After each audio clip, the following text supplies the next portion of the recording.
Good morning, everybody. This is Tatiana Bazzichelli from the Disruption Network Club. I'm very happy to introduce the conference Behind the Mask, Whistleblowing During the Pandemic. Together with me, there is also Lieke Ploeger, that is the co-director of the Disruption Network Club. And I want, first of all, to thank our great team, Elena Velanoska and Nada Baker, that work on the production, Jonas Franchi on the graphic, Alanna Travers on the communication, Claudia Trapp on the press, and we have the great Boiling Head streaming team that is taking care of the streaming today, and Lauren DeCarly that is writing our report. The Disruption Network Club is an organization that works at the intersection of society, technology, and politics. This is our 23rd conference that we have been preparing during this year. Normally, we do our conferences at the Kunstquartier Bethanien, but because of the pandemic, we decided to do it online, as you can see. So our interaction will be a bit limited for that, but we hope anyway to have our normal great conversations that we usually try to do at a global scale. This conference is focusing on the persecution suffered by whistleblowing during the pandemic and on the stories of the people that are trying to speak out about the coronavirus.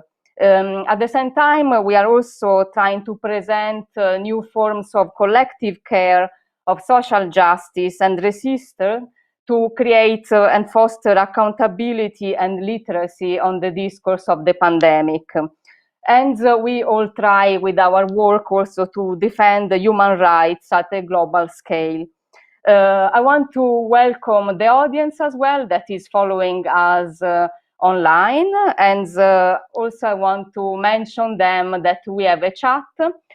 Please try to use it, try to send your thoughts, try to also share the work you are doing. Remember to ask questions to our speakers that we can bring to them towards the end of the panel. I'm now passing the word to my colleague and co-director of the Disruption Network Club, Lieke Ploeger, that is going to introduce the program of today and also thanks our funders.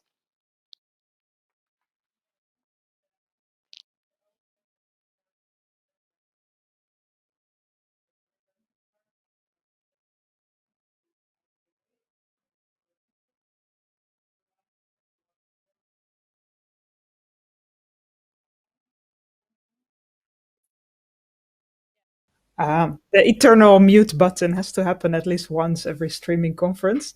So welcome again. I'm just going to say a few brief words about the program of today, and then we will get started with the program. So first of all, we're going to start with an interview with AI Weiwei on his film Coronation. And for those of you in Germany, we will also be streaming this film for free online during the conference up until Sunday. So if you're interested to see the full film, you can sign up on our website and we will give you the access code to see the film. Then at 3:30 our time here in Germany, we will start with the first panel, which is called Defending the Truth in the Pandemic, Is Whistleblowing the Magic Wand? And for this panel, we will have with us Thuli Madonsela from Stellenbosch University, María de Los Ángeles Estrada from the Transparency and Anti-Corruption Initiative, and Stefano Fusco from Noi Denunceremo. And the panel will be moderated by Roberto Perez-Rocha of Transparency International. Then we have a short break and we will come back at 6:30 with the keynote of today, Whistleblowing and COVID-19, telling the truth at the center of the crisis. And for this panel, we've invited two whistleblowers, Erika Chung, the Theranos whistleblower, and Eileen Chubb, who is a care industry whistleblower. And this panel will be moderated by Delphine Halgan of the Signals Network. So yeah, very exciting for a program for you today, and we're very happy to get started soon with the conference. But before we do, I also wanted to mention that we have, in addition to the conference, two community workshops happening. The first one is happening on Saturday, the 20th of March, so this weekend. And this workshop is called Get Your Numbers Straight, Making Sense of Health Data.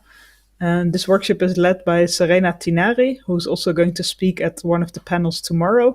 And she's an investigative journalist and is going to teach us in this workshop how you can develop a spider sense to spot red flags in public health communication and mainstream media reporting. And she'll be giving concrete examples of the COVID-19 times and also tips how you can avoid common pitfalls. So for this workshop, we still have a few final spots left, and you can sign up on our website if you're interested. So this will be this Saturday afternoon.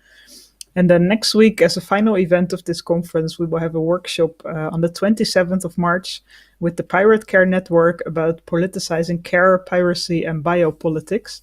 And we will be learning more from them about piracy, the division of care labor, and also civil biodisobedience. So if you're interested to know more, of course, all the information is also on our website. And then finally, before getting started, of course, we want to thank our funders who made this event possible.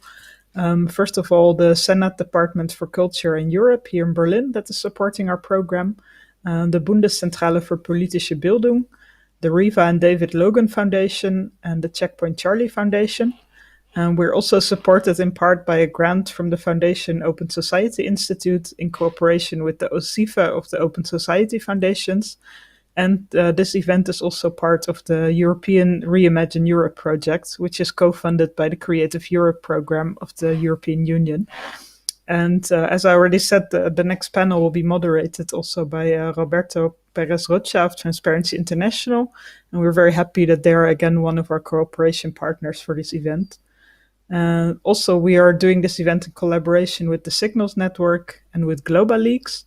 And we want to also thank especially our streaming partner, which is Boiling Head Media. And finally, also a big thanks to our media partners, which are this time the Berliner Zeitung, Taz, die Tageszeitung, Ex-Berliner, and Il Mitte. And finally, a thanks also to our outreach partner, Axioma. Thank you very much, Lieke. Now we enter into the discourse of the first event of today. And I want to thank, first of all, Roberto Perez-Rocha for the moderation and for the cooperation with Transparency International. Actually, Roberto is the second time that he's moderating a panel with us. So thank you so much for being with us. I'm going to introduce you properly. Roberto is the director for the International Anti-Corruption Conference Series at Transparency International. And for over 25 years, he has worked globally in advocacy, governance, and transparency, pioneering global initiatives against corruption. He's also the founder of the IACC Young Journalist Initiative, the Film for Transparency Festival, a co-founder of the Fair Play Anti-Corruption Music Competition. So Roberto, I leave the word to you to introduce the Coronation film and the Coronation film interview. Thank you very much, and also enjoy the panel. I will come back at the end to close it and say the goodbye to everybody before the next event. Thank you, and thanks to all the speakers, their important work to be with us. Well, thank you very much, Tatiana, and thank you to all our partners at Disruption Lab. It's a pleasure to be here for the second time. As you say, it's during such a probing times. As Tatiana mentioned, I'm the director of the Anti-Corruption Conference, the largest one in the world. And last December, we gathered around 10,000 people virtually.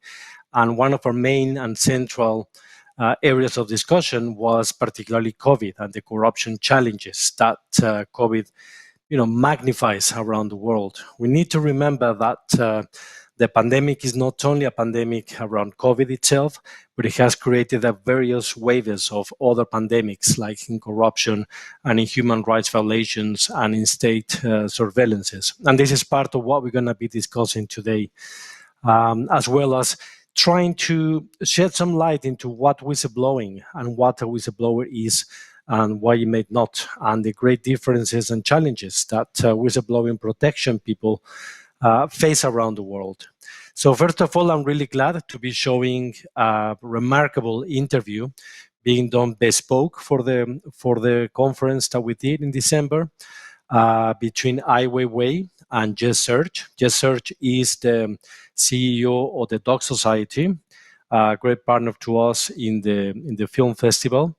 And along with that, we're going to be seeing the trailer of Coronation, a film from AI Weiwei, which was unique in the sense of being such a timely piece of work, and also because it was directed from afar. You know that Ai Weiwei cannot live in China, basically, so he's in exile. So he was able to direct the film from afar. So it's quite remarkable piece of work. So join us in this first segment. Let's watch the trailer. Then let's go and hear the interview between Jess and Ai Weiwei. And then let's come back and have the discussion with the panel members. At that point, of course, I will be introducing all of you. Thank you so much.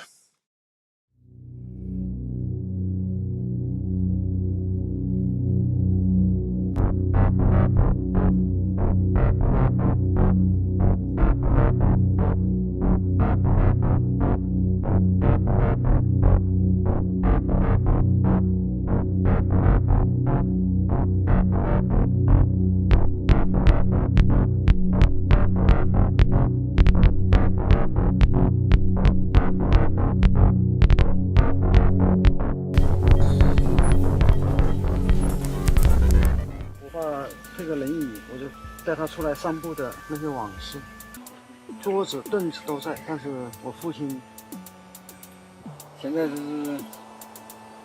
就是精神依旧，但是人却不在了。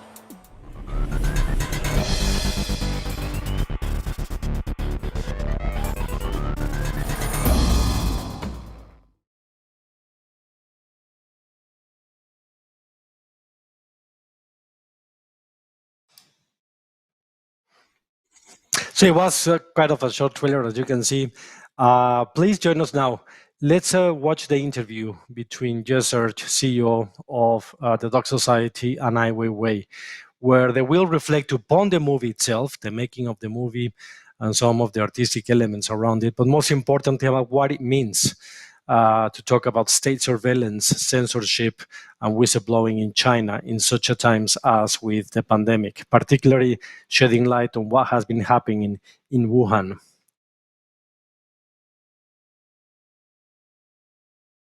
I wanted to start by saying how much I loved this film of yours. I think it is my favorite of your films so far.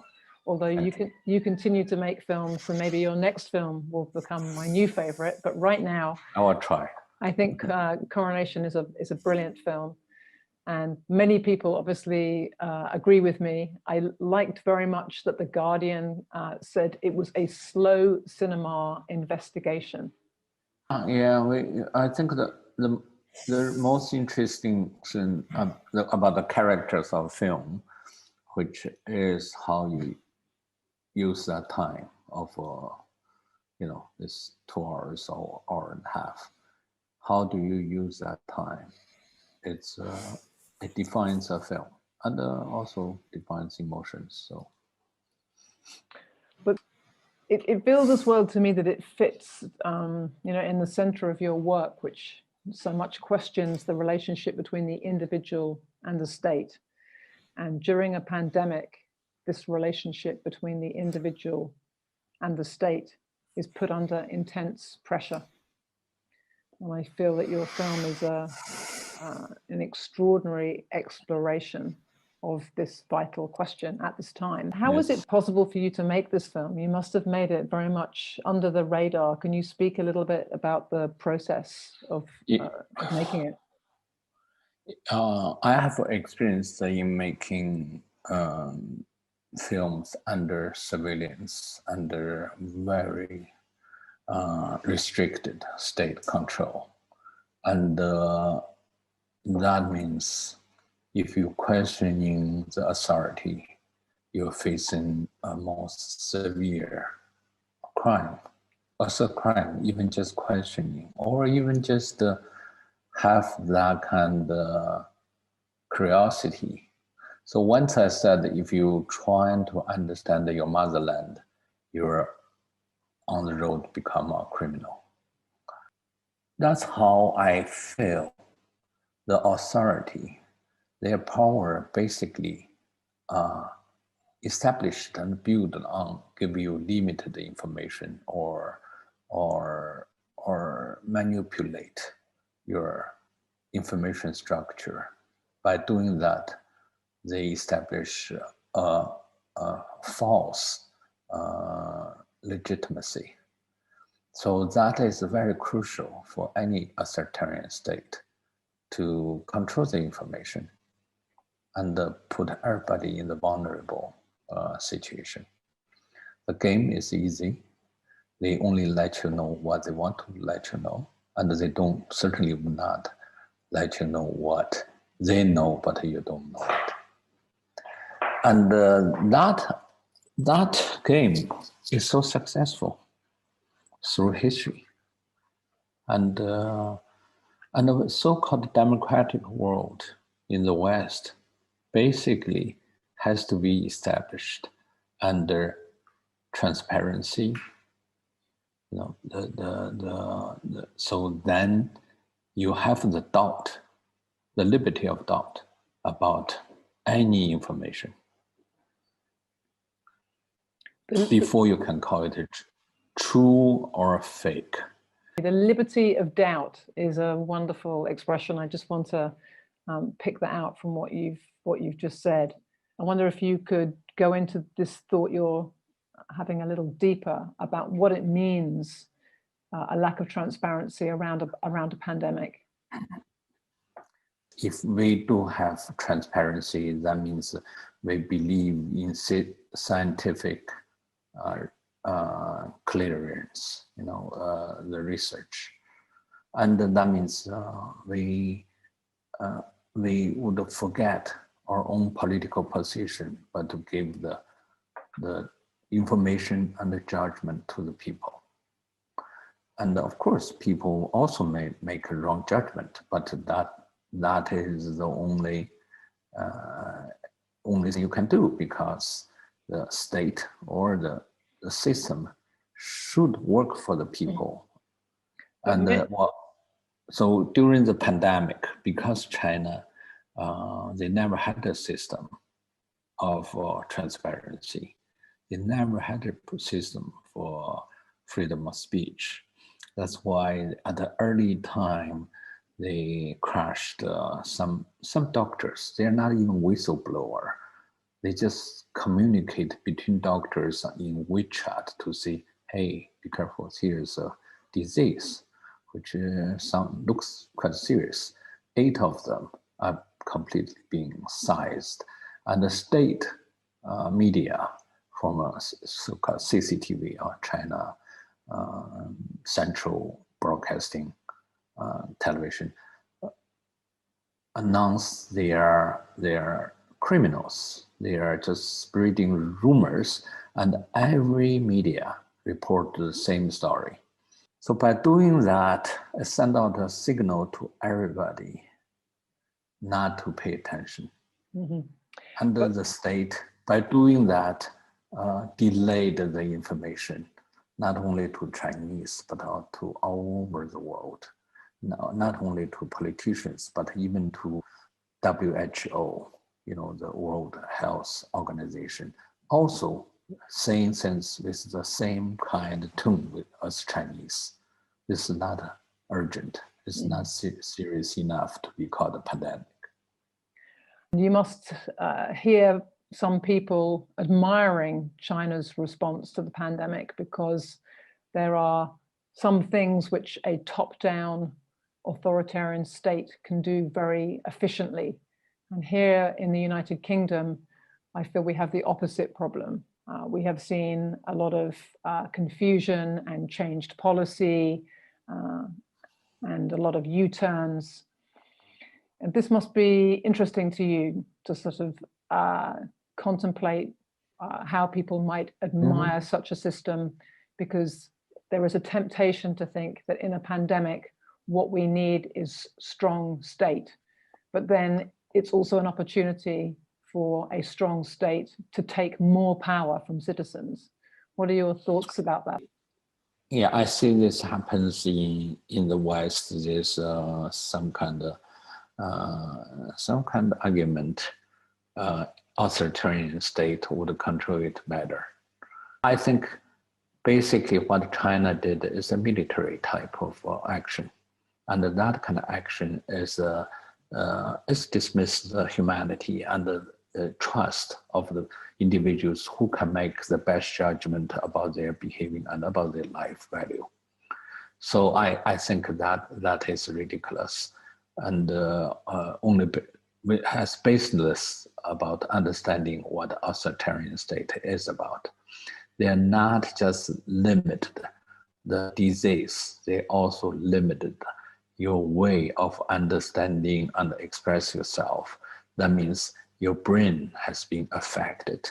And even without disease, your brain is not going to function. That's a real problem. Is, you know, it's not just one act. It's going to be your lifestyle to be told what to do, what not to do, and otherwise you're going to be put in jail. I think one of my favorite scenes in your film is the relationship between the mother and the son, the two generations having this conversation about what is the role of the individual, and you know, is it admirable to carry out the orders of the state? It's such an extraordinarily intimate, so human and so political all at once. It's just a wonderful scene. Thank you for you understand so well, because the artist had a horrible time at the beginning, said, I have to be locked up with my mom. I said, that's a wonderful time. You know, my father passed away. I never had a chance to ask him a personal question. Why don't you ask her and record it for me? So he said, no. You know, if I ask her, she has a problem with her hearing.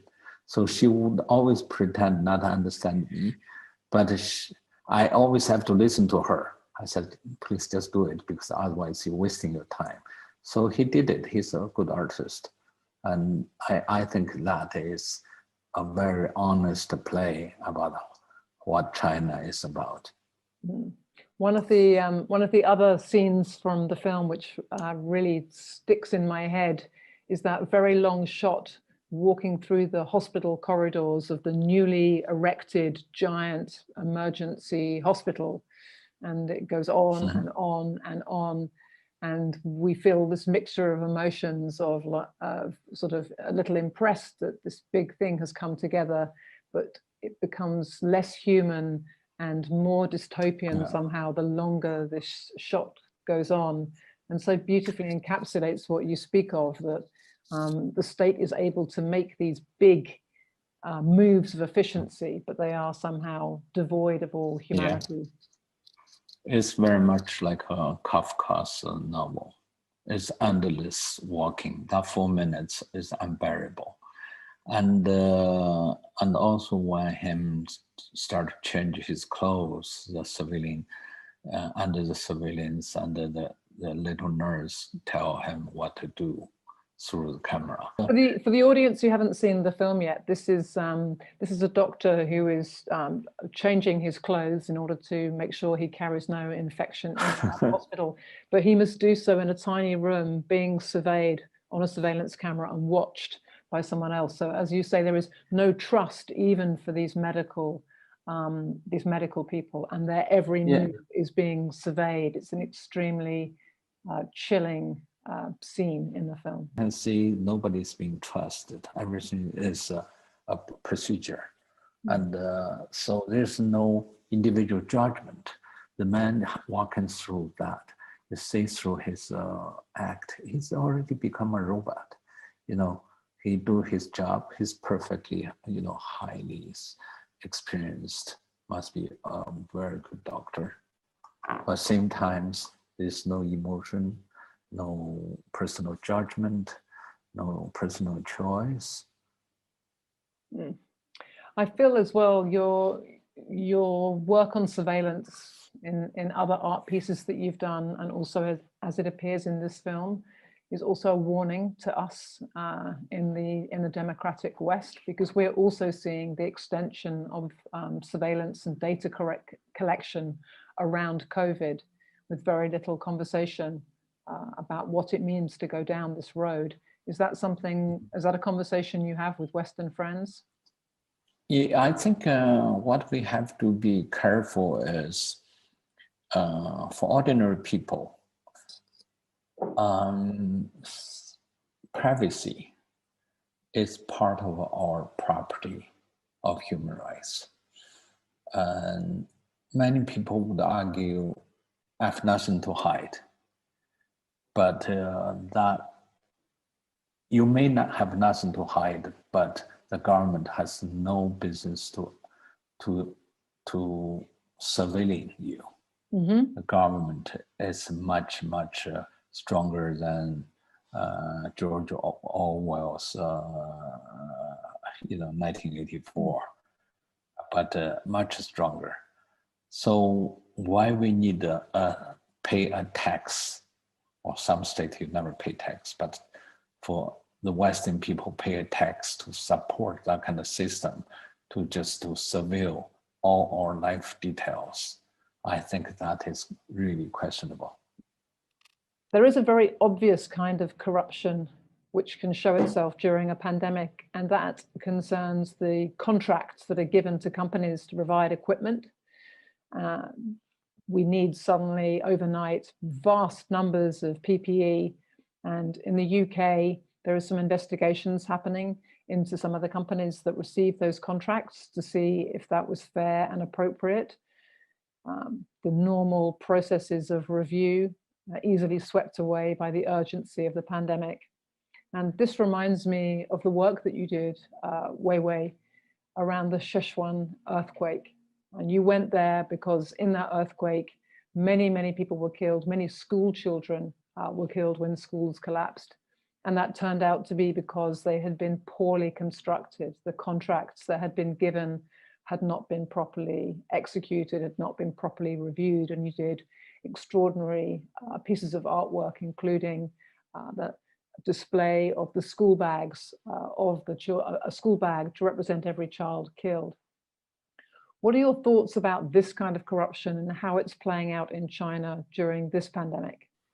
I think the corruptions in general coexist with the power.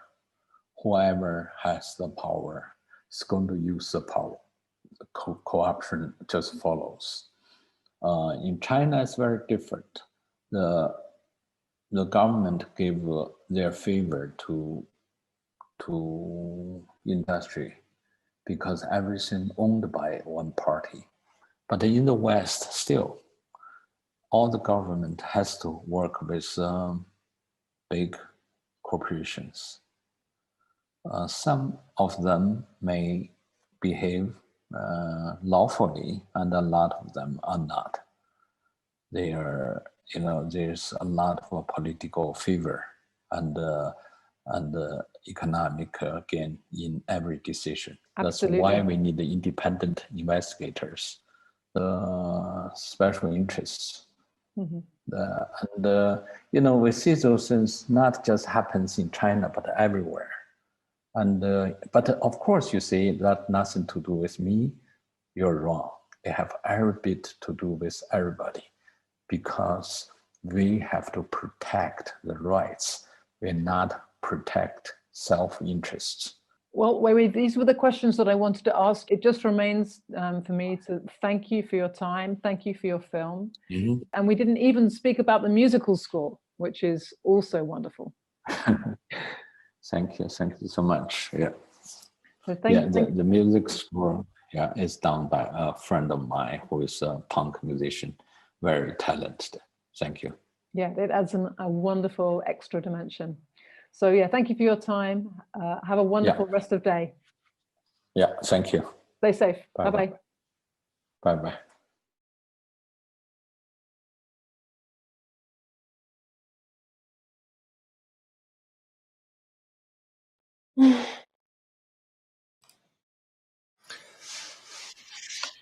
Thank you. So I think that there couldn't be any better framing for this opening panel, and potentially no better framing perhaps for the whole of the conference than this interview. It touches so many aspects that we can relate to, not only in regards to China, but also in regards to almost any other country around the world. As it was said, the right to question, the right to judge, and the right to gather more information about what your government is doing, supposedly on your behalf, could even be a path for you to actually be nailed down as a criminal. I think that this is something that our panelists will be able to reflect and to see how it happens in their own countries. And let me just, to help out a bit more with the framing, throw you some numbers. So if you have your notebooks out there, please take them out and put your pen ready so that we remember these numbers throughout the next conversation, but also throughout the next of the conference. Whistleblowing is part of the freedom of expression right, a fundamental human right. Nevertheless, we can see that during this pandemic, I'm talking precisely about 2019 and 2020, 58 journalists around the world have been killed for doing their job, for reporting mostly on issues around corruption and human rights. 525 have been imprisoned, and more than 129 are still missing. This is a major spike as a trend around the world that we can see how the problems of the pandemic have exacerbated. We can see, for example, how the freedom of speech in terms of an index, the countries that we're going to be talking about, the freedom of speech index surveys 180 countries, where China is on the number 177, which is the lowest. 180 is the lowest. South Africa ranked on the 31st, which is quite high on the ranking. Thuli, you may be able to tell us more about that. Italy, where one of our panelists is from as well, ranks on the 41st. And Mexico, sadly speaking, kind of ranked in the 143.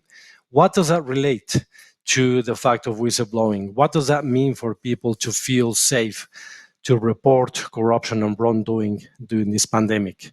For this, we have our next panel, and I'm really, really proud to introduce to you, first of all, Professor Thuli Madonsela. She's professor of the Stellenbosch University, and she's a former public prosecutor of South Africa. Thuli, as an advocate of the High Court of South Africa, is also the Law Trust Chair in Social Justice and a law professor at the university. She conducts and coordinates social justice research and teaches constitutional and administrative law. She's the founder of the Tuma Foundation, which is an independent democracy leadership and literacy public benefit organization, and she's the convener of the Social Justice M-Plan, a Marshall Plan-like initiative aimed at catalyzing progress towards ending poverty and reducing inequality by 2030. Then we have from Mexico, María de Los Ángeles Estrada. María is Executive Director of Transparency and Anti-Corruption Initiative. I will introduce her full bio when it's time for her to speak. And also we have Stefano Fusco, which is a co-founder of Noi Denunceremo, or We Denounce, the Truth and Justice Committee for COVID-19 Victims in Italy. Then again, I will read your bio when it's your time to speak. For now, I would love and have the honor to give the voice to Thuli Madonsela from South Africa, a personal friend of mine, and she can tell us more about how you see the situation of whistleblowing, not only in South Africa, but also abroad or even worldwide. Thank you very much. Thank you, sir. Thank you, Roberto. Yeah, we're experiencing some technical problems with Thuli. So let's please move on and have María de Los Ángeles Estrada from Mexico. She is the executive director of the Transparency and Anti-Corruption Initiative. Ángeles, she also works in the School of Government and Public Transformation of the TEC, or the Technological School of Monterrey in the north of Mexico. She obtained a master's degree in international law from the Fletcher School of Law and Diplomacy, Tufts University, and a law degree from the Autonomous Technological Institute of Mexico, in which she teaches now. Her thesis, which is about the Geneva Convention and non-international armed conflicts, was published in 2006 by the Institute of Legal Research of the National Autonomous University in Mexico. She has worked for the Institute of Access to Government Information and Protection of Personal Data and the Bureau of International Narcotics and Law Enforcement Affairs, which it is referred to as the INL, of the Embassy of the United States of America in Mexico City. There, she worked as a culture of lawfulness program specialist. She co-founded Legalidad for Mexico, a nonprofit civil association that aims to provide Mexican children and youth with legal and socio-emotional tools so they can face situations of illegality and violence. Maria, it's a pleasure to have you with us. And as we talked before, I guess that one of the key points that we may want to address is to shed some light to the viewers about the situation in Mexico in regards to, violence, insecurity, and a culture that Mexico or Mexicans may or may not have about denouncing or actually choosing not to denounce. Please, over to you. Thank you so much. Thank you, Roberto. Good morning to everyone. So thank you for the invitation to the Disruption Network Lab to creating this space, for creating these spaces in order to talk about this specific issue that I think that we need to talk about more about whistleblowers. So let me start saying that the fight against corruption in Mexico is a factor that is growing every day. There is still, however, a reluctance to regulate mechanisms to encourage the reporting of acts of corruption here in Mexico. In particular, the existing deficiency around the protection of whistleblowers is alarming because this endangers the collaboration of citizens in fighting and preventing corruption. So regarding the fight against corruption, in addition to these preventive structural measures and for the effective sanctions of the illegal acts, there are measures linked to linked to the detection of investigation of corruption. Among these are the creation of technical instruments, of technical tools that allow people to report corruption openly and in a simple way. So in a nutshell, what we need is to design a reliable protection system for whistleblowers here in Mexico. So let me talk about specifically the Mexican case.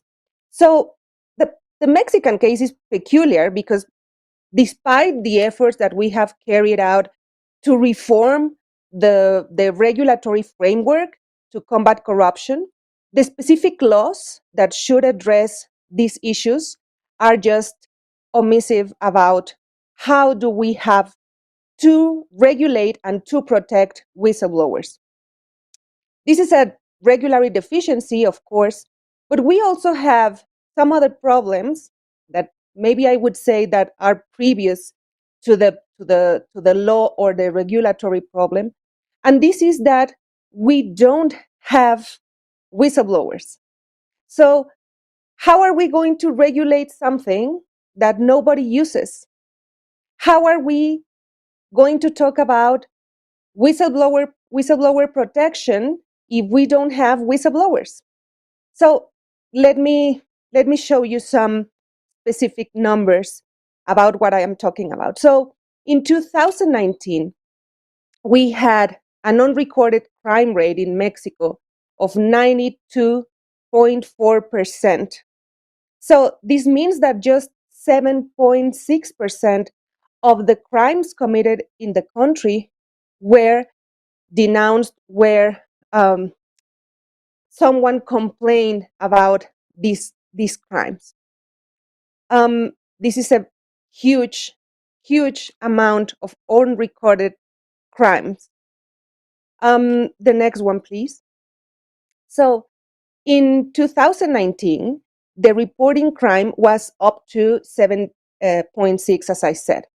However, in just 69% of those cases, the prosecutor's office of Mexico opened investigation files. And in just 44% of the cases, well, nothing happened. So you can see there how, like, the things that happen with the investigations.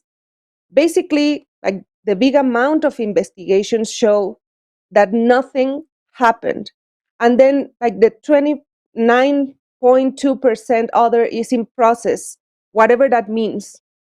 And this is important because we don't have enough information about the prosecutions, about the investigations that the prosecutor's office starts in Mexico. The next one, please. So, among the reasons that the victims give in order to not to report crimes, 64% of those reasons are attributable to the authorities. 64%. The next one, please. I'm going to show you like the reasons that they say regarding to not complaining. So basically, as you can see, the first one is because the people think that it's a lost, they lost their time because nothing happens when they complain. The next one, like this one, is maybe of course one of the most important ones is that people mistrust or doesn't trust in authority. The next one is that we have long and difficult procedures. We have hostile attitudes from the authorities. And the last one, but the last one is also very important. People are afraid of getting extorted. They fear of extortion becoming from the authorities. So we have a very, very difficult situation when it comes to talk about why do we need to denounce or to complain, and why do people don't do it here in Mexico. The next one, please. So what we thought about is that how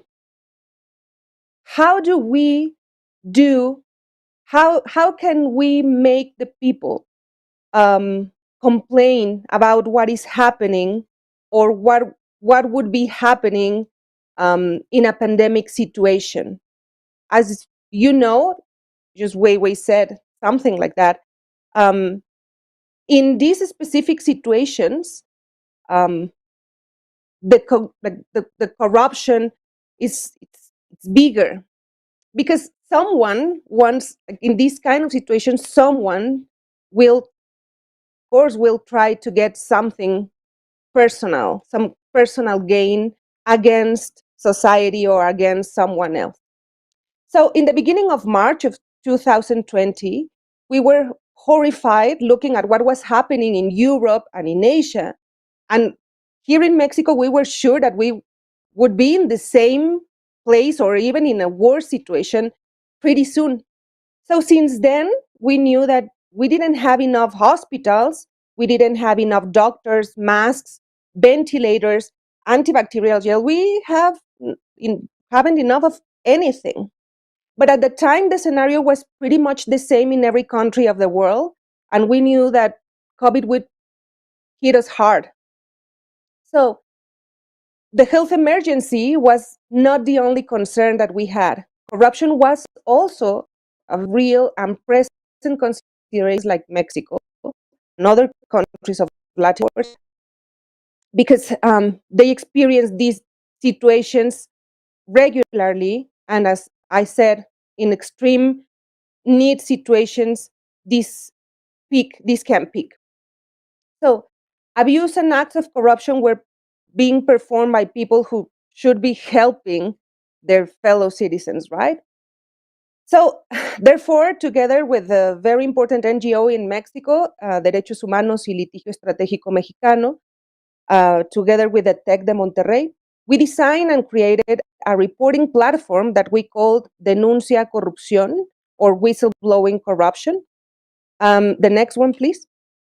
So whistleblowing corruption is a friendly tool that any person can use to report acts of corruption related to the detection, handling, treatment of the COVID-19 virus. And right now, you can also use it to report some kind of corruption while you get the vaccine. So the information that came through in platform provides us with enough data to create a corruption victimization measurement in the health sector, a figure that was unavailable or that is still unavailable in Mexico and maybe in a lot of countries. So the next one, please. Can we go to the, I'm going to show you some, a video. Can we show the video? I can't hear the.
So these are some of the experiences that people, that citizens, that Mexican citizens just showed or let us know through the whistleblowing corruption tool that we designed. So as I was saying, the next one, please, the next slide. Thank you. So this is the tool that we designed. As I was saying, you can report in acts of corruption within regarding the treatment of the COVID-19, but right now you can also report corruption while you receive the vaccine.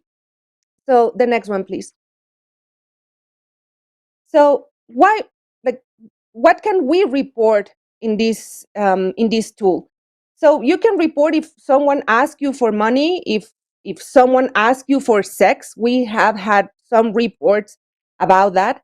And you can also report if someone received the vaccine while he or she was not in the list. You can also report if you know someone that is selling vaccines. Here in Mexico, just the government can't put the vaccines to people, and we don't have right now a market of vaccines. And right now here in Mexico, we have a huge selection of coming. So you can also report if you were promised a vaccine in exchange of your vote. We have had some specific reports about this. The next one, please. So what are we collecting the data for? So first of all, to promote the report of corruption through a tool that guarantees anonymity. The second one is to generate time statistics about corruption experiences. The next one is if the people ask us for doing this, to give them legal advice and support in case they want to present a formal complaint. And the next one is to inform the administrative and criminal authorities about the corruption occurring in the health sector during the pandemic. The next one, please. So this is these are our results. We have had since April of 2020 to December of 2020, we have had 381 reports. And maybe you can think that that's not a big number. But let me show you the next slide. So you can see that like every month, we have approximately 42 reports, and the government had 53. The Mexican government had 53 reports through another tool that they had. And if we compare these with the Advocacy and Legal Advice Centers of International Transparency, they did something similar, but worldwide, they had approximately 200 reports every month. So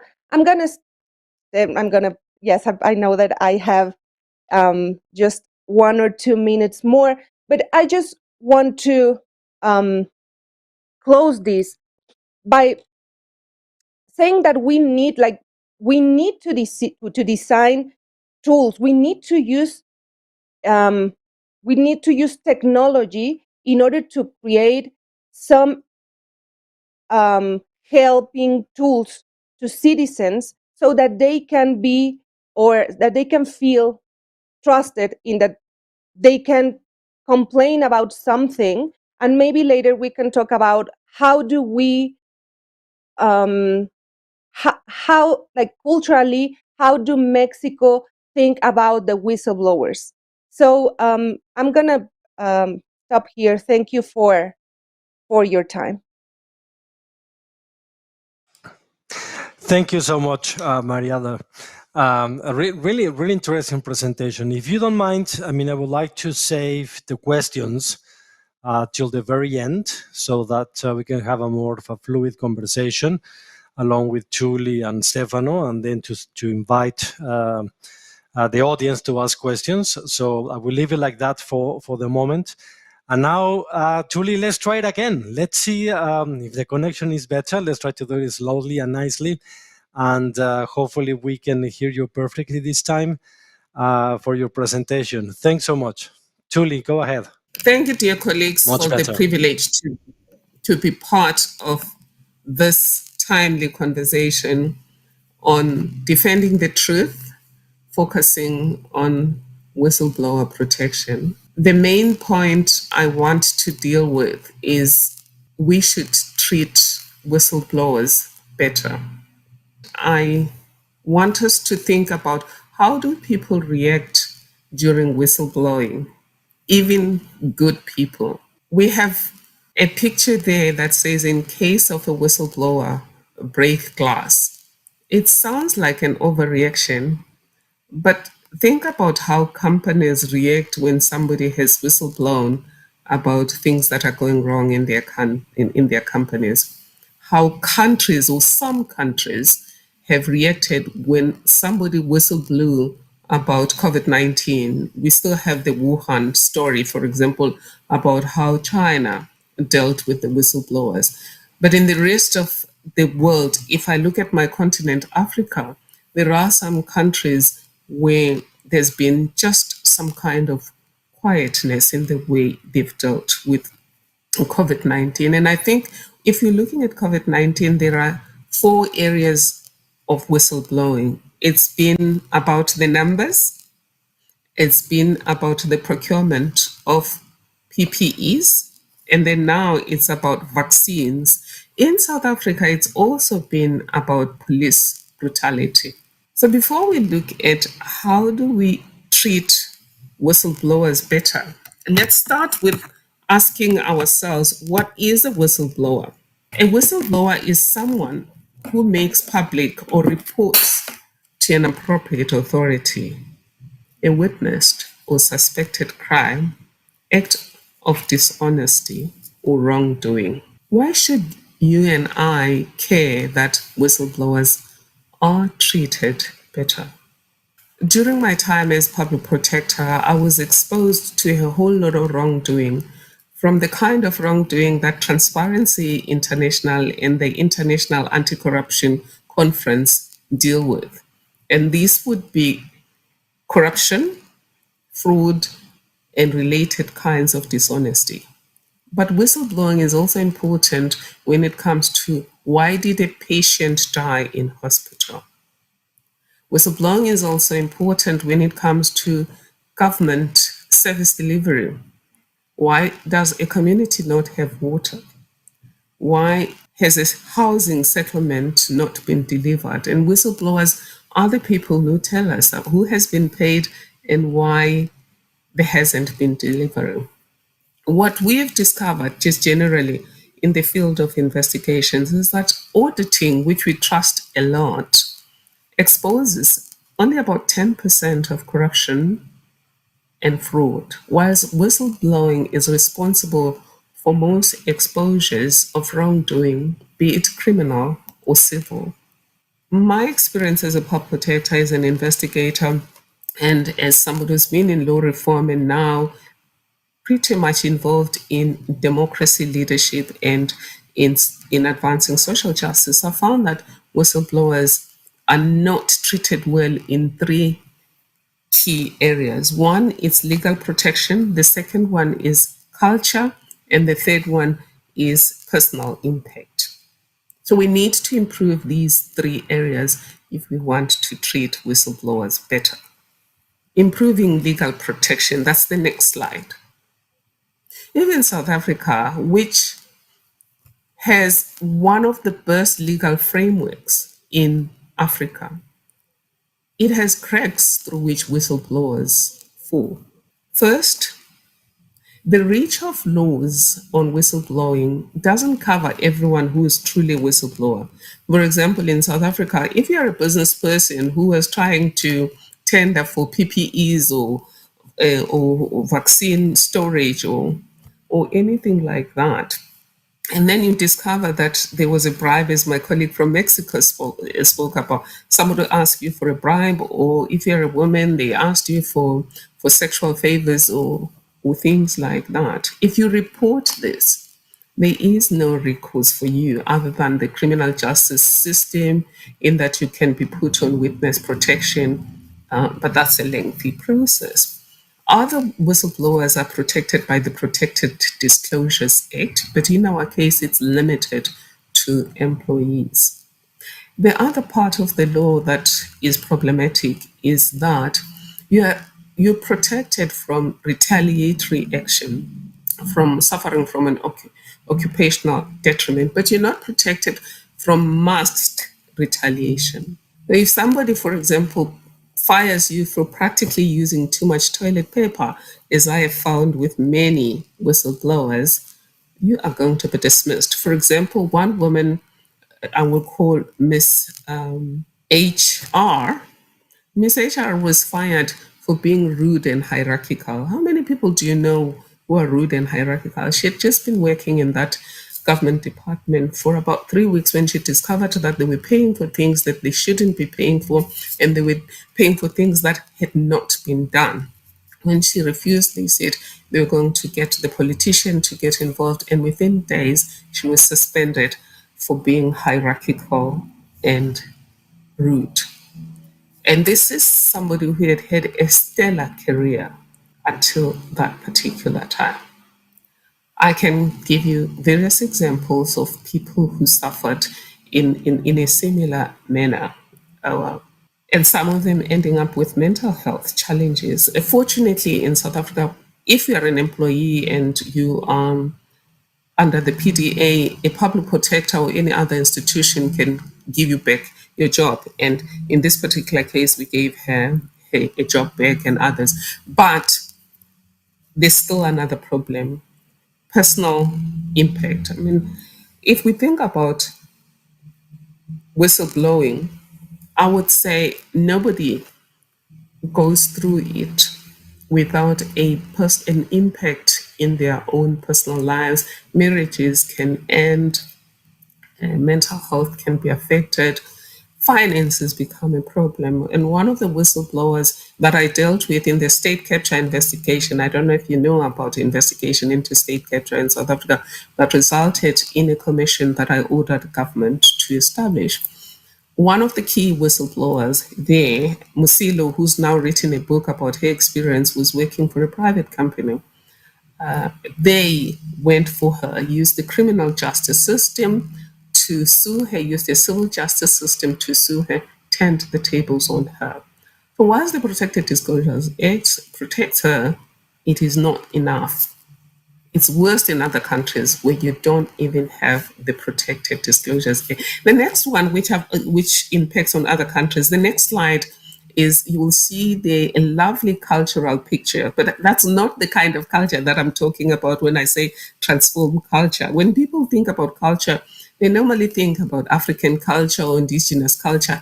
Every society has a culture, which is what we regard as normative, as valued, and as right in that particular society. All societies have cultures and subcultures. And in line with what my colleagues have said about whistleblowing, there are several problems about that. One, for example, is negative language. Whistleblowers, as you know, in South Africa, there is no elegant way of defining a whistleblower. They are called impimbi, which is basically a snitch or a spy. That is in Zulu, Sotho, and most of the African languages. There's also just generally negative perceptions in that even if you do it for good, you end up being isolated because nobody trusts you, which takes me to the third problem, cognitive dissonance. Everyone says they love a whistleblower.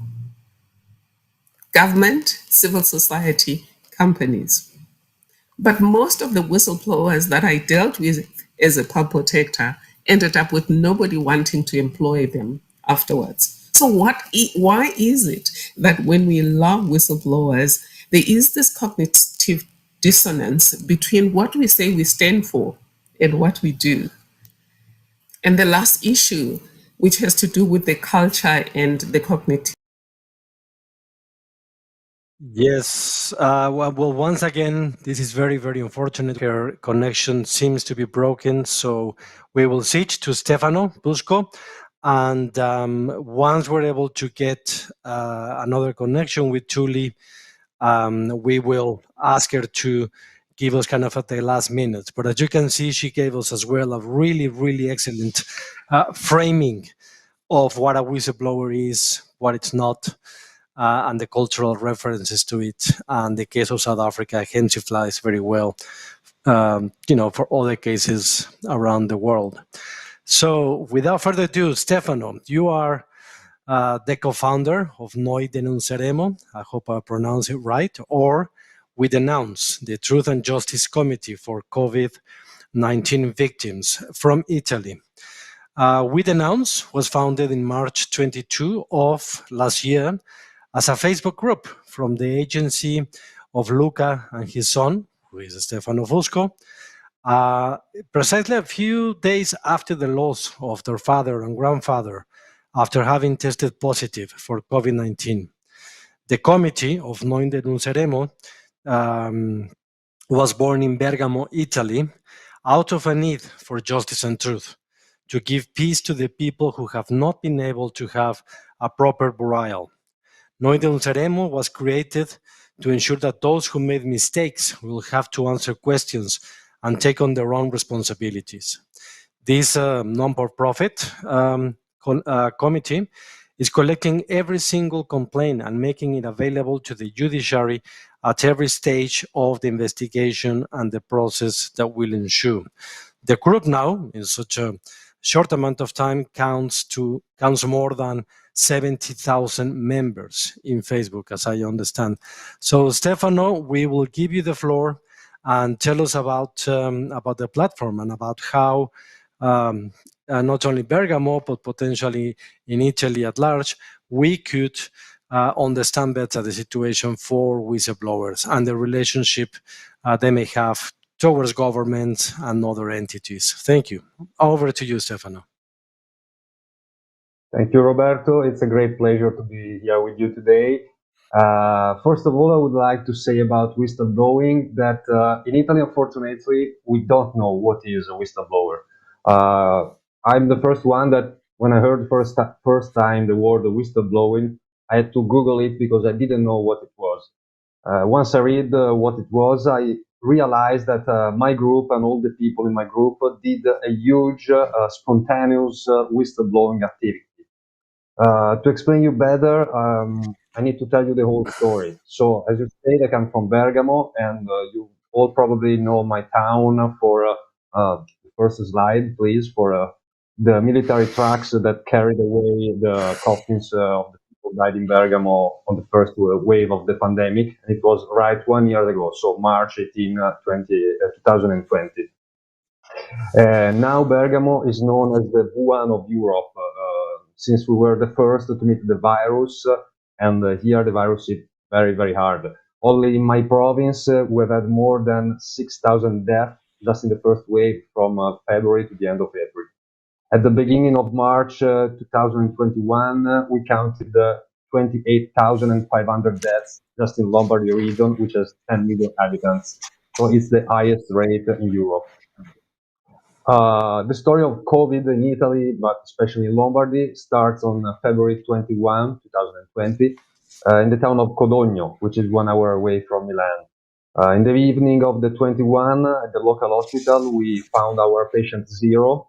It was a guy of 38 years old, and it was found positive just because a nurse decided to break a protocol and to make a swab test to him.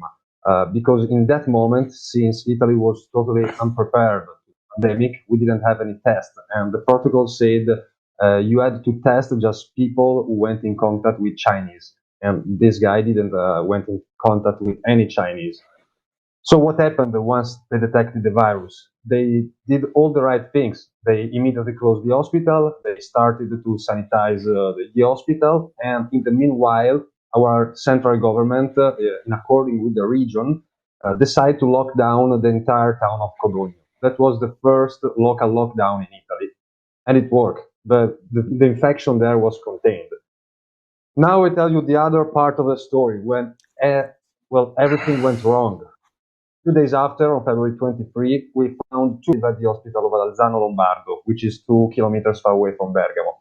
It was Sunday, and the hospital was full of patients, visitors, and doctors inside. They closed the hospital for 2 hours, and then they reopened it. They never tested anyone inside the hospital, and they simply say to anyone, just go home, have a shower, put the clothes in the washing machine, there's nothing to worry about. No one was tested, as I said, and according to the official version, in 2 hours they sanitized the entire hospital, while it took 3 weeks to do the same thing in Codogno. The two infected were brought to the Bergamo hospital because that was the COVID hub of the province, and unfortunately they both will die in a couple of hours. We have to remember that in those days, there were no masks available and nobody was forced to wear them like now. So we've had dozens of people inside an infected hospital who were free to go all around and to spread the infection all over the Italy. From the day we found the virus on 23 of February, they never locked down Alzano and Embro, the two towns. And the life for us was still normal.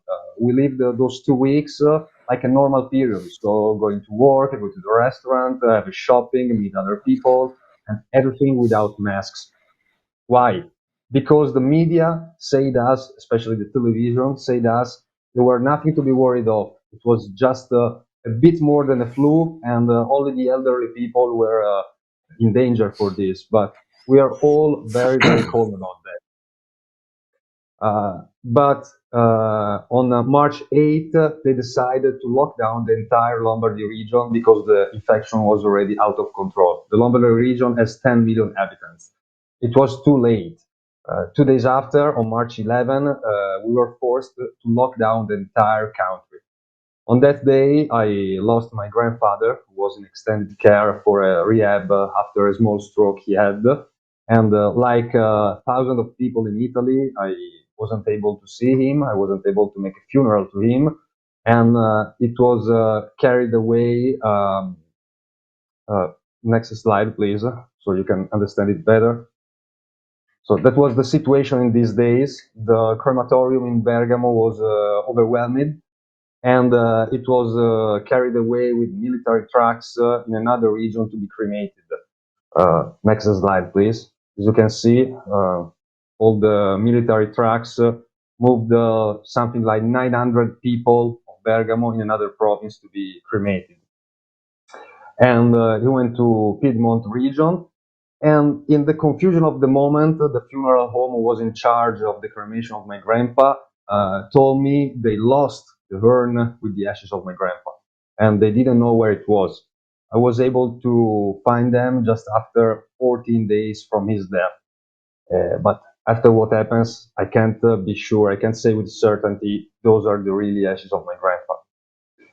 Well, the story of the group Noi Denunceremo starts, as you said, 11 days after, on March 22. I was at the phone with my father, and we were wondering if we were the only ones who believed that the entire management of the pandemic has some dark points.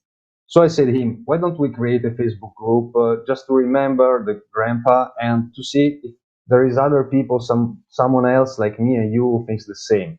So we did, we created this group, and we wanted to report the situation we were living in Bergamo. We wanted to know if someone in the institution did something wrong. We wanted to know exactly what happened here and why it happened here.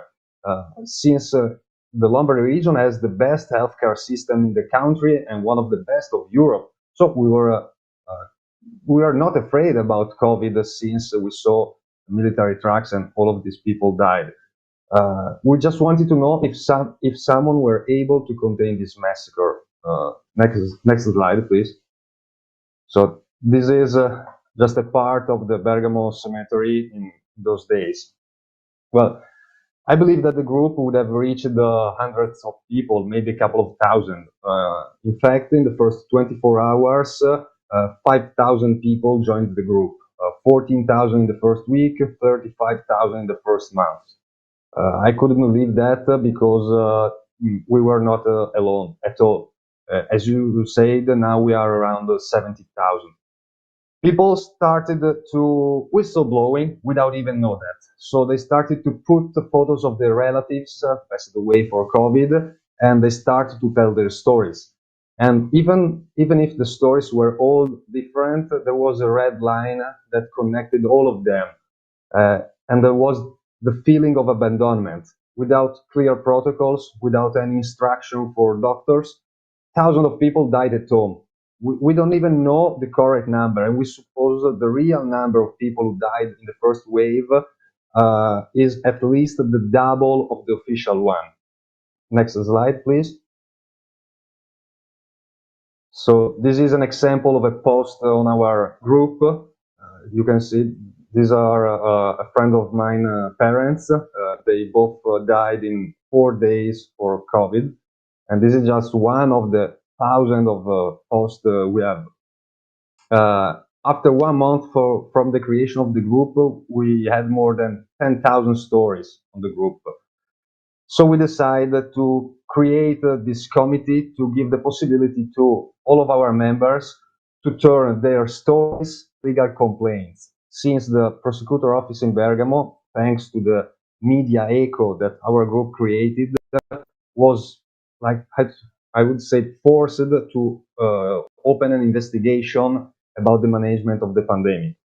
So we created this committee, no-profit committee, and in 3 different days, next slide, please, named Denuncia Day, so Complaints Day, we filed their complaints to the prosecutor office in Bergamo. Our complaints are all addressed to unknown. We don't point the finger to no one, even if anyone has his own opinion. We simply ask the prosecutor and to the justice to shed light on these stories because we consider that they have a lot of dark points. Thanks to the media too, the investigation is still ongoing, and we did a huge work in research of documents to help the prosecutor office in shed light to these stories. For example, we have discovered that Italy didn't have an updated pandemic plan. Our pandemic plan was dated 2017, but since if you compare the document, it was a totally copy and paste of the pandemic plan of 2006. So they never upgraded it during the last 11 years. And even if the World Health Organization and the European community said several times, 8 times in 11 years, that we were forced to upgrade our pandemic plan. And that's why we didn't have PPE, we didn't have any protocol of action. And that's why more than 300 family doctors died for COVID, because they didn't know how to face and how to fight this virus.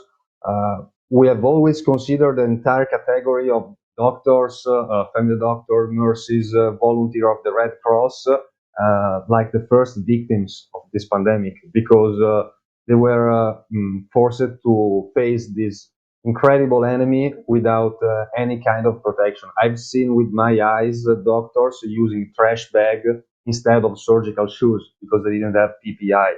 I've seen doctors try in any way to sanitize their clothes because they didn't have gloves and masks. I have a lot of friends in the United States. I was forced to call them to have some masks because the masks were unavailable here. We didn't have any masks, and since the situation there was still good, they shipped me 100 masks that I distribute to doctors, friends, relatives, because here the situation was incredible. If they told me I was going to experience a war in my life, maybe I could have believed it. If I had been told I was going through a pandemic, I would have never believed it. The pandemic for us Europeans is something relegated to history books like the Spanish flu in 1918 or the bubonic plague in 14th centuries. I think we have had the arrogance to think that certain things in our perfect world would never come, and we were wrong. So that's basically what we are and what we are doing in this period. Now it's 1 year since everything has started, and right today is the National Day remembering the victims of COVID-19. Today, the Prime Minister of Italy was in Bergamo to honor the memory of all the people and doctors that died here, unfortunately. Thank you so much, Stefano. Quite dramatic the way you have framed it, but at the same time, it's pretty inspiring to see how much people came together to tell their stories, which is, a bit of a different thing than whistleblowing, but this is why we are here, to get a bit more of clarity about what whistleblowing is. And yeah? Yes.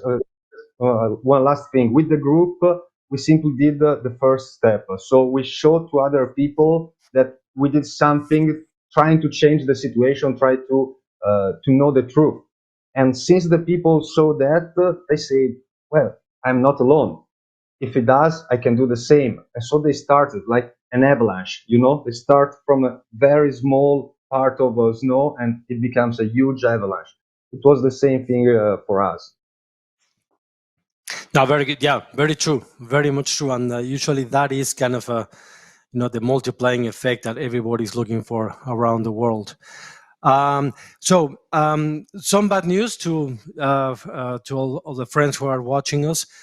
We could not get Thuli back. She's having kind of some internet connection problems. We will try to have her video with her presentation available to all of you after we finish this panel. So I do invite you to come back and watch it. It's quite important because from her we can learn what a whistleblower is and some of the most important aspects to bear in mind, like how critical it is when you denounce and how it can have an effect on your life. How can you be then seen by members of your society, so on and so forth. It is quite a complex matter.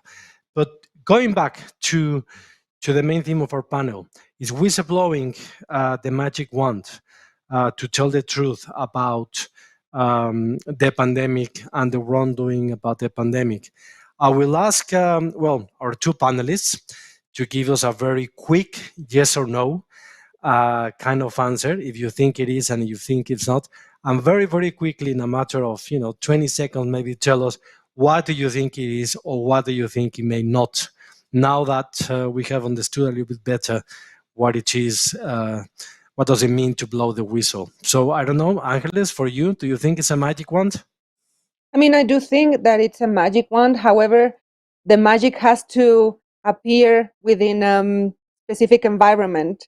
So if this environment doesn't exist, the magic is not going to show it off. So basically, we need whistleblowers, we need processes, we need tools, we need, and then if you have the combination of those things, protection, anonymity, and other things, then maybe we can say that whistleblowing is a magic wand, but not just by itself.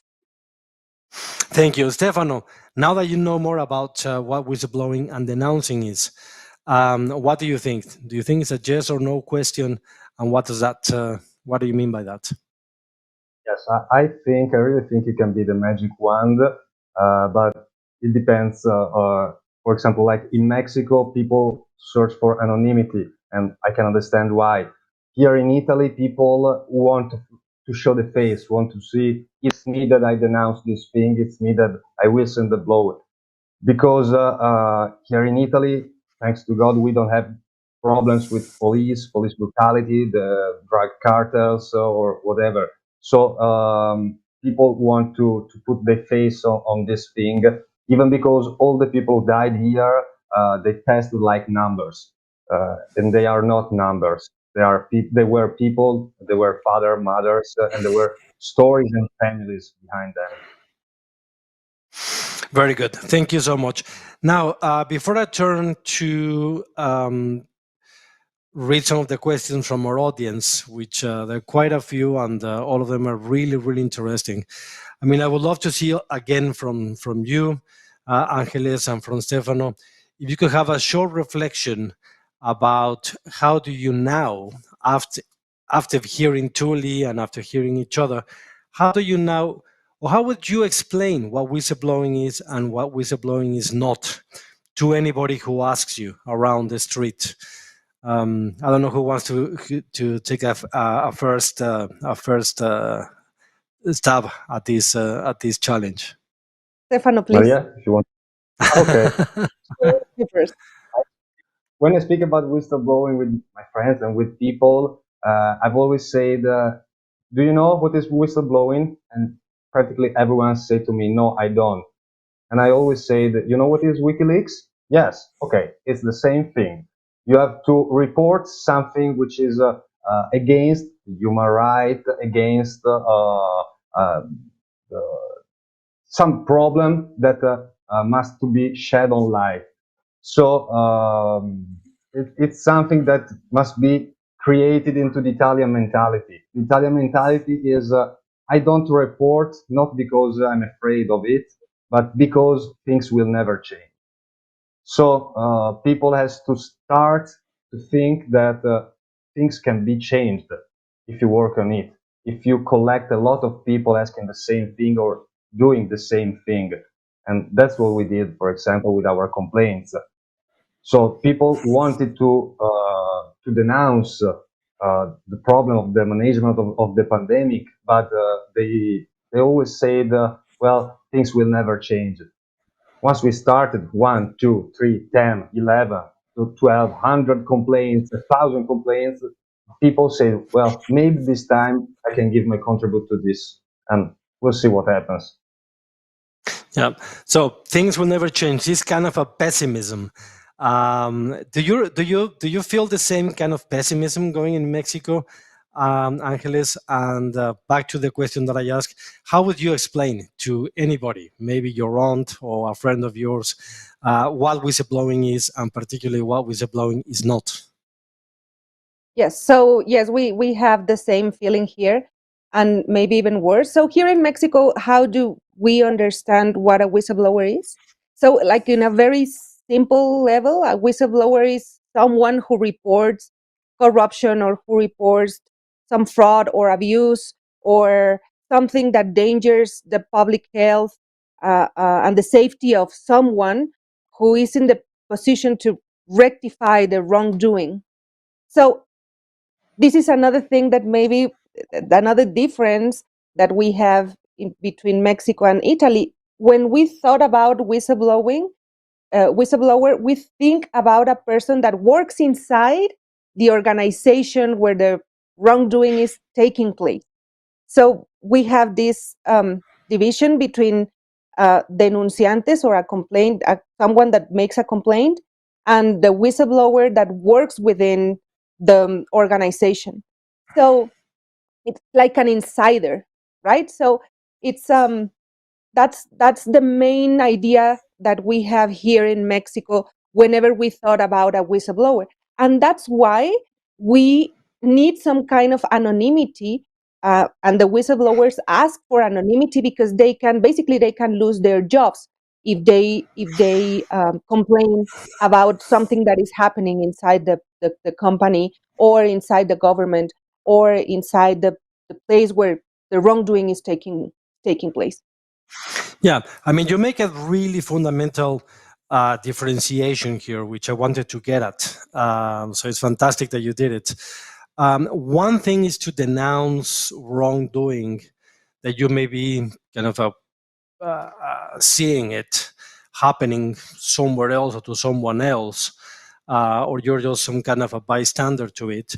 And another thing is to denounce wrongdoing in the place where you work, in your own environment, where this cognitive dissonance that Thuli referred to can be extremely strong. In some of the most advanced countries in terms of whistleblowing legislation, you could even have different sets of legislation for people who work in governments, people who work in private sector. That happens in USA, and a special provision for people that deal with military or national security issues. So there you can see what has been happening with Snowden and some others. This differentiation is critical because on one side, you may have somebody denouncing their own experience, going through storytelling, catching the attention potentially of investigative journalists who will continue to ask the questions. And on the other side, you have the whistleblower who sometimes has to deal with this issue entirely by him or herself, at least at the beginning. And that may actually mean that they're going to be subject to harassment, not only professional or work-related harassment, but also potentially social harassment. The friends may actually start distrusting this person. It can actually create absolute havoc in your own life. So it is therefore a far more complex way of dealing with wrongdoing that we can ever imagine. And that is why it's so important that in terms of the pandemic, the audience and ourselves understand better that whistleblowing goes way beyond not only the nice little word in English that, as we have seen, does not only translate bad in other cultures, but actually may mean the opposite thing in other cultures. So, of course, the audience will have the chance to continue with these conversations throughout these days. We have some really good experts in following panels. Anna Myers, Juliet Dreyfus, all colleagues of mine and friends will give you a masterclass on that, I am pretty sure. Having said that, I'll just want to invite the audience to write down some other numbers so you understand the complexity of the issue that we are dealing with in the pandemic, and especially now in regards to the race for vaccination. While Italy has had over 100,000 dead people with the pandemic, At the current rate, they may need yet another 475 days to get 70% of their population vaccinated. Mexico has lost by death, obviously, 196,000 people and counting because of COVID. And it seems to be that at the rate that is going, Mexico may need 9,085 days at the rate of vaccination that is going right now to get 70% of the people vaccinated. We're talking about 3 years here. South Africa has had 51,000 deaths so far and may need 14.6 thousand days to reach 70% of people vaccinated. I don't know if somebody has a calculator there, but 14,000 days means quite a few amount of years to actually reach. Sorry? More than 30 years. Well, more than that, more than 30 years to reach herd immunization. And China, with what is being seen as a strikingly low 4.5 thousand deaths, seems to be needing 2.1 thousand days to reach 70% of vaccination. So this is a story that will definitely continue for the years to come, and therefore the issue that this panel addresses is so important. So let's go to the questions. Unfortunately, we had some questions for Thuli in regard to South Africa. I'm not really sure that any of us are in a position to answer them. So if you allow me, I will take these questions and write to her, or we can write to her and see whether we can post the answers a little bit later. So the first question that I would like to address, which is to Stefano, is whether do you think that the Italian government has done a good job handling the pandemic? The person who writes, in Mexico, they use it as an example of what we should have done. What would you change to improve it? Over to you, Stefano. Well, please be very short. My opinion is that the Italian state didn't do a very good job at all, especially in the first wave of the pandemic, because in that moment they needed to take some not popular decision, and they didn't want to take this burden, so they give the responsibility to other part of the state. No one has never locked down Alzano when we found the virus, maybe because Alzano is one of the most industrialized town into the most industrialized region of Italy. So it produces an annual turnover of 700 million euros. And the state says it was up to the region to lock down the town. The region said it was up to the mayor of the town to lock down the town. And no one had the courage to take this decision. This is just one of the examples of the management of the crisis. Yeah, thank you, Stefano. Ángeles, do you think that Mexicans did see Italy? Of course, I mean, we're generalizing here, but did see Italy as an example of how to handle the crisis? What is it that Mexicans may have seen as a positive element of that? I mean, if you compare it with what we have experienced here, yes, Italy, it's an example for us. Basically because we haven't had any kind of procedure or policy or guidance from the government. So yes, they don't want to take the burden like in Italy, but I mean, at least in Italy, they had some kind of guidance. Here we have had nothing, right? So we have had 200,000 people dead, and like some numbers are roughly in the like doubling, or like, yes, doubling that number. So yes, I think that right now, with the situation that we are living in Mexico, yes, Italy and most of the countries of Europe, we can use some parts of their procedures and their policies as an example. When you Roberto mentioned that we have 9,085. I thought that you would say 85 years to finish with the vaccination in Mexico, but because it seems like that. And if you add the corruption, like the corruption subject to this, it's becoming not just a pandemic like in the health sector, but a pandemic in the administrative sector with the corruption that we are experiencing right now. So yes. Very good. This is a question that was initially addressed to Stefano, but allow me to address it to both of you, since we have such a compact panel. Be very, very short in your answers. So the original question to Stefano was, do you, hold on a second, I just lost it. Do you plan in the future to develop a proper whistleblowing platform related to COVID issues? Maybe something like a global leaks, for example? So that's for you, Stefano, which can resume what are your next steps for the platform. Same may go to you, Ángeles. What would be the next steps? And would you go into a more sort of a hardcore whistleblowing sort of a channel to offer to the people?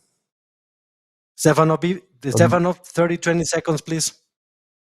That could be a very good idea, and we were already thinking about something like that. But first, we want to see how the investigation will end, if there is an end to this investigation. And we hope we can do something of whistleblowing, but not referred to the pandemic, because we all hope the pandemic will have an end pretty soon, even if I don't think so. Very good, Helen. Ángeles? Yes, so we want to increase the amount of reports, of course. We also want to offer to the government the results so that they can make some specific corruption maps, and they maybe can design a preventive policy of corruption. Very good. Very good. Thank you so much. Our next question from the audience, and this once again goes to both of you, is about trust. I mean, how would you, in overall, how would you rate the trust between citizens and government in Italy and in Mexico? And the question is whether we need more, or do we have enough trust of that?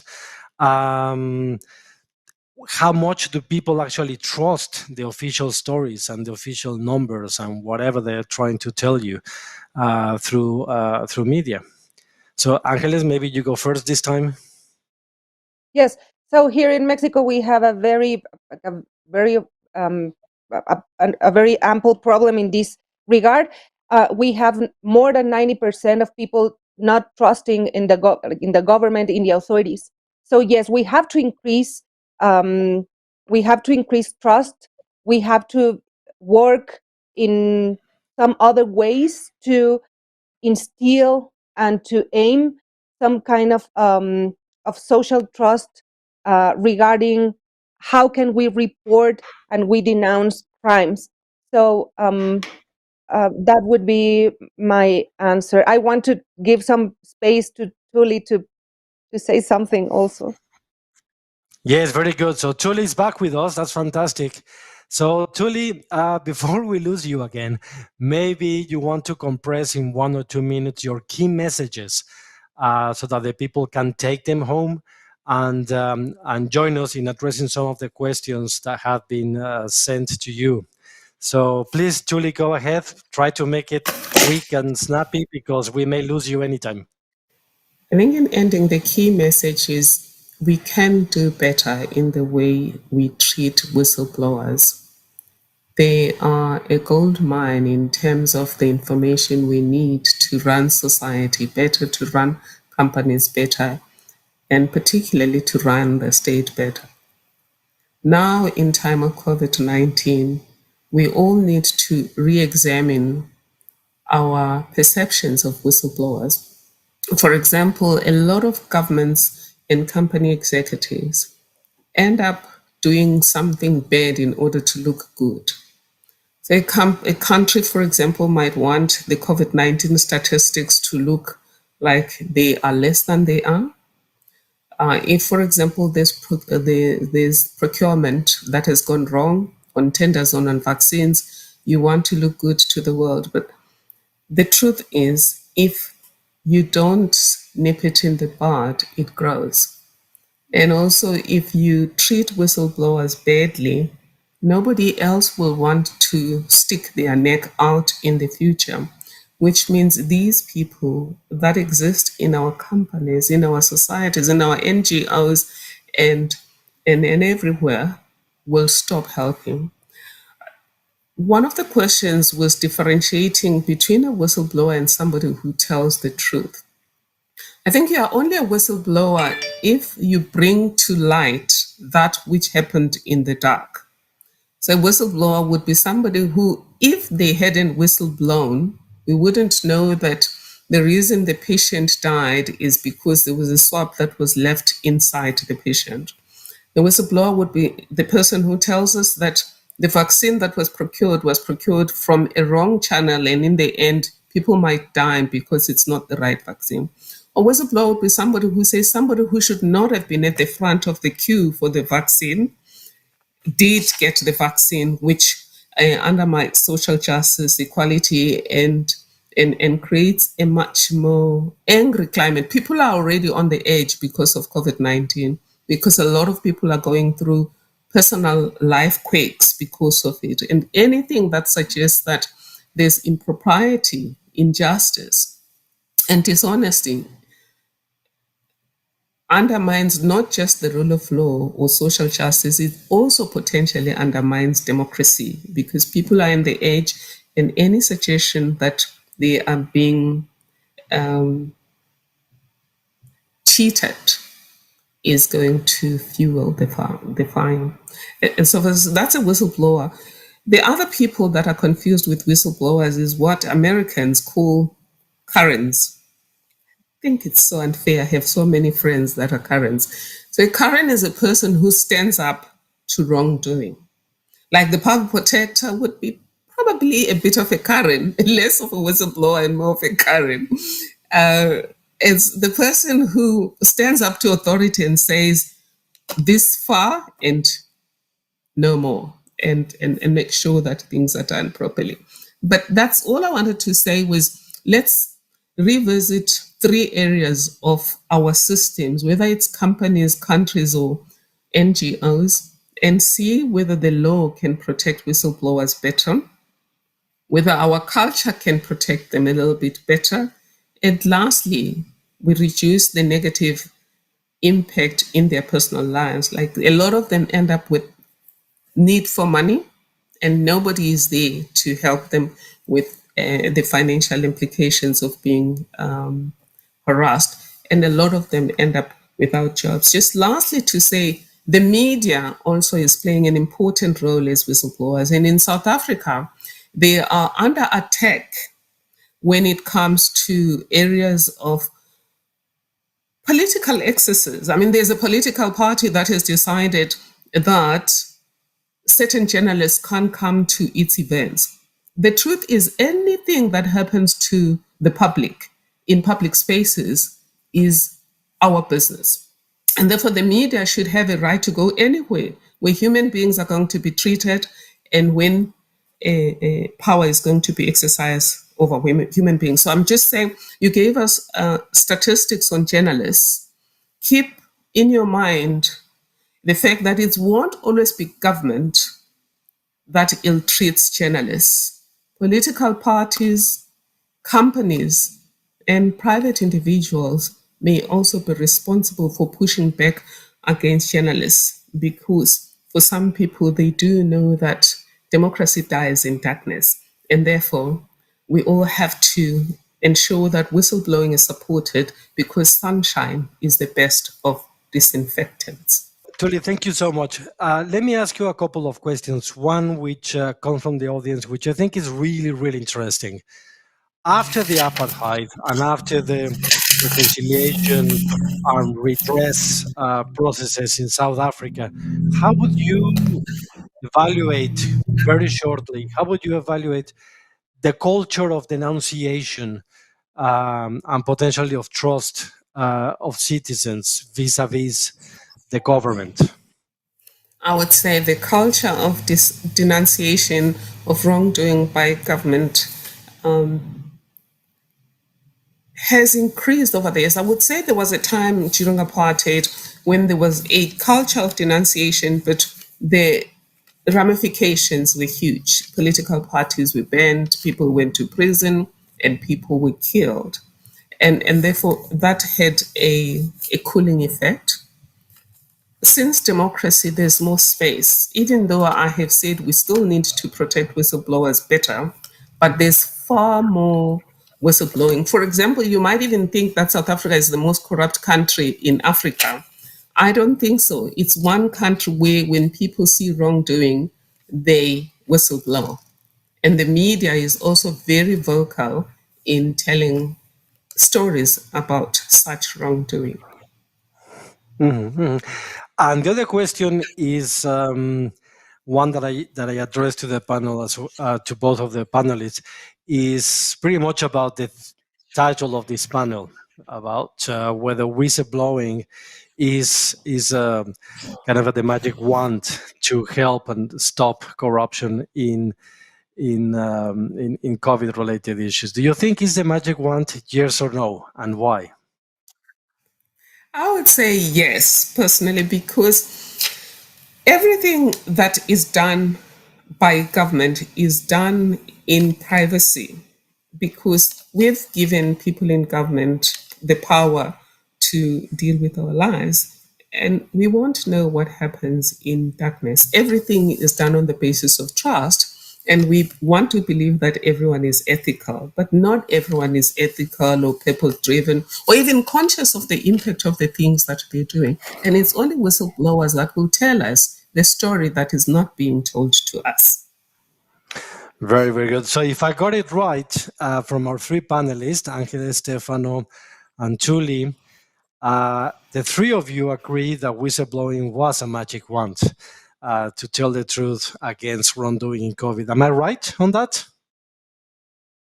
Yeah, Exactly. the three of you. But then again, yes, I am. So we have an answer to our panel, but let's be cautious because there's too much work to do. Too much work to do in regards to spreading fair legislation on whistleblowing around the world. So far, there is only a bit more of a dozen comprehensive legislation on whistleblowers around the world, a bit more than a dozen, and around more than 50 laws that have provisions on freedom of expression that do have an implication for whistleblowing. 50 out of 190 countries around the world or something like that. So there's a long road on the institutional side. There is a long road on a cultural side to understanding what denouncing in your own sphere of work actually means, what the effects and what the challenges may be, and even a historical one about how people have related to each other within their societies, how they have been able to sort out problems, like Stefano mentioned, and how much people trust in the execution or in the performance of the institutions that are supposed to protect and defend. Like Ángeles told us, that the biggest percentages of cases that are being reported in Mexico basically go nowhere. So people think of dealing with judiciary and other entities as a complete waste of time. I think that we are reaching the very end of this panel. It's been, kind of already 1 hour and a half. Let's go back very quickly to AI Weiwei and just search interview. And let's remember that the right to question cannot be taken as a given in every context and in every country. It has to be fought and it has to be defended. And for that to happen, we need active citizens, we need informed citizens, and we need citizens who are capable of building ties of trust and communication within each other. It has been a real fantastic panel and a really good discussion. I hope that this can, inspire the conversations for the next panels, and at least we got some answers already at this very early stage. It seems to be a magic one, but what does it take to make it happen? Thank you very much, and I will now pass the voice to our hosts, and thank you for the audience, for your participations, for your patience with the technical glitches. We know how it is with the virtual world, and hope to see you again and hope to have a vibrant discussion throughout the days. My name is Roberto Perez-Rocha, and it has been my pleasure being with you. Good afternoon, good morning, goodbye. Thank you, Roberto. And I'm jumping in also to announce the next events. First, I want to thank all of you, Roberto, Thuli, Maria, and Stefano. And also, I think it was a very important discussion. This is a great start of our conference, also specifically in trying to make clarity among the definition of whistleblowers, of truth tellers, and what they also mean. And I also feel, by being Italian, that I want to mention a bit the work of some organizations in Italy that are really specifically working on whistleblowing. So there are people that are doing an important work also in Italy, for example, the Good Lobby, Global Leaks, and also on Transparency International Italy. So I would say perhaps this could also be a good occasion for the people of Noi Denunceremo to get in contact with them, to try also to understand how to deal specifically in case they would get in contact with the whistleblowers that are not the same of truth tellers. And also, thank you, Stefano, for mentioning WikiLeaks. I wanted to say that we will have a panel also related to the situation of Julian Assange, that also, to be clear, is not a whistleblower, is a journalist that has also been in contact with whistleblowers. So we have to be very specific with that, because it's also a matter of legal support and whistleblowing protection and a lot of difficult issues. And actually, we will speak also about this in a panel on Saturday morning from 11 to 1, in which we will actually mention the situation of Julian Assange and the persecution of him that is also treated with the same Espionage Act that is often what the whistleblowers are convicted with. So that is a very complex discussion, and I invite you to be part of it on Saturday. And at the same time, I also want to remind you that if you want to watch the film Coronation from AI Weiwei, you could have the possibility to watch it for free in Germany from today until Sunday. So you just need to go to our website and do the procedure there and then access to the film. Unfortunately, we could only do this for the people in Germany, but I mean, we are happy that this was possible, and also was wonderful to have this interview with AI Weiwei here at our event. And now I also want to announce what will happen after. We will come back here at 6:30 Central Europe time, so Berlin time, with the keynote called Whistleblowing and COVID-19, telling the truth at the center of crisis, in which we will actually have two whistleblowers speaking, Erika Chang, Theranos whistleblower, and also the executive director of Ethics in Entrepreneurship, and also Eileen Chubb, that was also a whistleblower in the care industry, and is the founder of Compassion in Care, and also co-founded the Whistler. The panel is moderated by Delphine Halgan, that is the director of the Signal Network. They also work on whistleblowing protection. So we will go on speaking about whistleblowing and trying also to make clarity of the current pandemic situation, through people that have experienced all the situation at the moment. So thank you so much to all of you, all the great speakers that we had today at a global level. Thank you, Roberto, for your moderation, and thank all the team of the Disruption Network Lab for this great work, and see you again at 6:30, and goodbye for today. See you later. Thank you, Pam. Thank you.